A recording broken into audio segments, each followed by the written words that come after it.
Okay, so I'm here with DJ Ripley.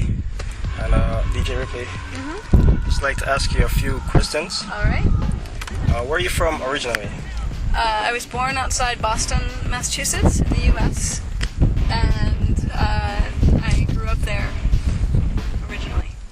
And what kind of music do you play? It's hard to say what kind of music I play. I play a lot of different kinds of music, I guess.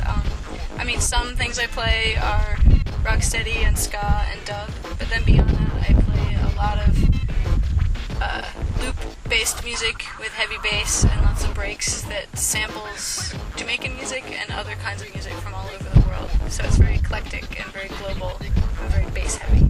Well, listening to you play, I hear that a lot. You play these kinds of music, but what did you grow up listening to? Well, when I was a kid, I listened to whatever was on the radio around me, which in Boston was, this was the 80s, so 80s rock and early hip-hop. So I think my first albums that I bought myself went from like Huey Lewis and the News to Run DMC. Like whatever was pop was what I was listening to, and we were like one of the first people on our block to have MTV, so I was watching MTV, and that's what I listened to as like a kid. And then when I first started getting into music, seriously, it was punk rock, or whatever you call the kind of punk that was coming out in the late 80s in the East Coast in the US, which turned into hardcore punk as a genre. And so that was probably the first music scene that I was really part of, and I actually ended up playing in a few bands around that time as well. And then You played in bands, what instruments? I play guitar in a couple punkish bands. Oh, nice. And then starting in the end of high school, I started getting into dance music, especially industrial and whatever was being played at clubs that would allow people under 21 to go to them, which was especially a goth club in Boston, so it was like industrial and goth music, and then some kinds of house music, especially, and techno, especially like the sort of Belgian stuff like Front 242, who wants music, and songs like James Brown is Dead, and things like that. And then I got into jungle in like 94, 95 in Boston, and that was really when I started thinking about DJing, was when I first heard jungle. So. Alright, as a DJ, who are your musical influences? Or who as other DJs do you look up to? Well, I think my influences are shaped from the first group of people that I started working with even before I was DJing, and then when I started DJing, which was in Boston, it was a group called Toneburst, and that was a collective of artists, including DJs and producers and MCs and visual artists, and they would throw these amazing parties that were like, these events, and they always had like a theme, and they always had visual arts and sort of a full experience. They would take over space and make it a sort of full experience with things to do and things to see and things to listen to, and often live performances mixed in with DJing and other kinds of performances. And they were really musically eclectic also, and with a lot of jungle influence and a lot of reggae influence and a good amount of hip-hop as well. And so from that scene came a lot of artists who still really influenced and inspired me. DJ Rupture is an artist who I still very much admire, and who's really pushing some of that sound in a really interesting way. And also other artists from that scene. There's a producer named DJ C, who is also an amazing DJ, and DJ Flack. So those three folks are probably some of my first influences and still continue to influence me. Like I work with them even now. A lot of people that I worked with in a scene called breakcore, which is sort of a genre of music that I got involved in.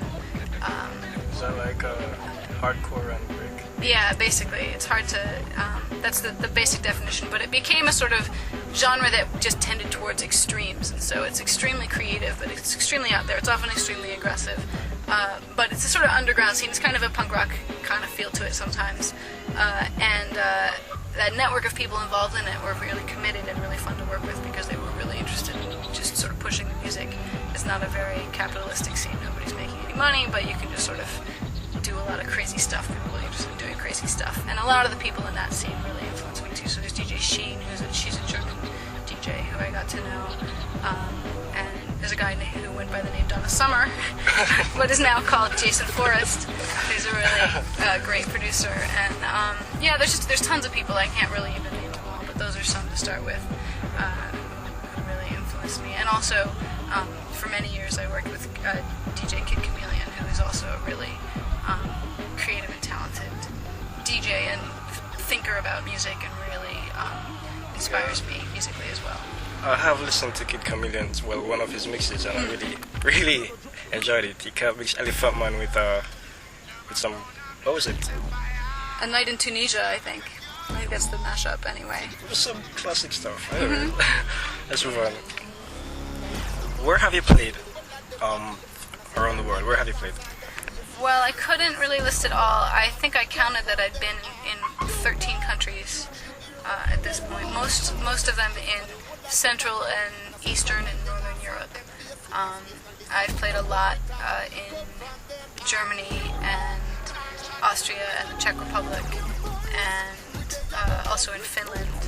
And then I've played some in other areas, the Baltic states, so Lithuania and Latvia and Estonia, places like that, and then France, and a lot in Germany, I think I said, and then also Canada, and once in Mexico, which was great fun. So lots of different places.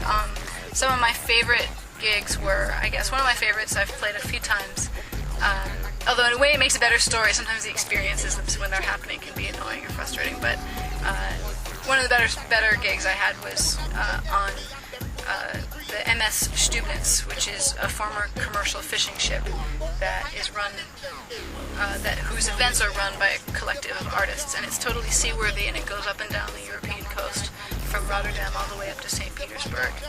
It's a giant metal commercial fishing ship with a huge metal space in the middle, and I played there when it was moored outside Rostock in northern Germany, and then when it was moored outside Stettin, which is a little town in Poland. And it's just an amazing experience, and the people are really amazing, and the shows were kind of hilarious. I can only imagine. Okay, so tell me now, what's your goal in the music industry, or what was the main goal getting into it? I didn't think of it as having a goal at the time, except just to be closer to the music and the people making music. And I liked that DJing is a way to connect with audiences directly. Like, I'm not really someone who likes to spend hours locked away in my room working on producing. I don't produce music. And even making mixes is not as fun for me as playing for a live audience, because I like the interaction with the audience. So my goal was always to just be able to connect better with audiences, I guess, without compromising my musical taste, because of course there's bigger audiences out there that like stuff that I'm not that into, and so I can see often how much easier it would be for me to get gigs if I played things that were more accessible. But what I really love is to be able to get people to dance to stuff that they didn't even know that it was possible to dance to, they never heard before. So that, in a way, that would be my goal. I don't really have a goal in the industry because I have a day job as a graduate student, and then hopefully one day as a professor. So I'm not trying to make a living at it, although I think it is work, and it's worth getting paid, what you're worth to do it.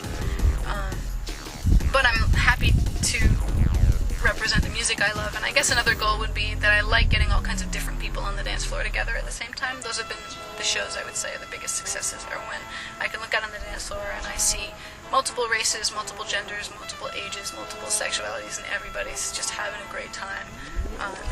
Those are like the winning moments for me. Well, yeah, you actually answered the question I was going to ask you. I was going to ask you if you had any intentions of producing music, because I myself, I'm just getting into that, I'm learning a lot of things right now.